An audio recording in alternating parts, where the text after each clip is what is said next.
शिव और पार्वती की कहानी। शिव और पार्वती की कहानी हिंदू पौराणिक कथाओं में बहुत महत्वपूर्ण है।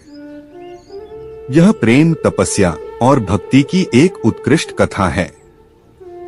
इस कथा के प्रमुख अंश निम्नलिखित हैं। पार्वती का जन्म और बचपन। पार्वती का जन्म हिमालय और मैना देवी के घर हुआ था। उनका असली नाम सती था, लेकिन बाद में उन्हें पार्वती नाम से जाना गया।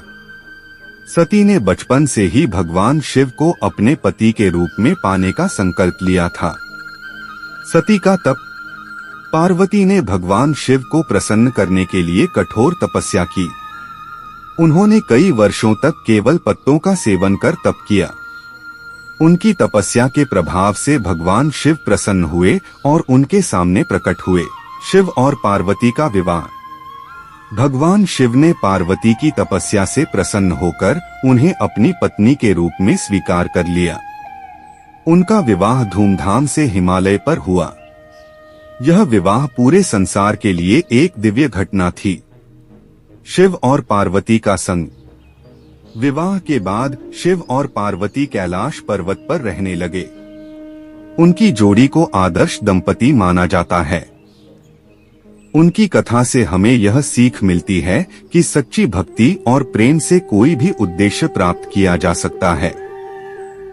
पार्वती का मां दुर्गा रूप। एक अन्य प्रसिद्ध कथा में पार्वती ने दुर्गा का रूप धारण किया था।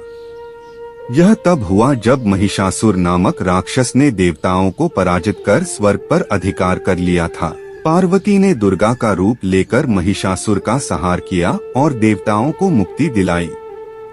शिव और पार्वती की कथा हमें यह सिखाती है कि दृढ़ निश्चय, तपस्या और भक्ति से भगवान को प्रसन्न किया जा सकता है और मनवांछित फल प्राप्त किया जा सकता है।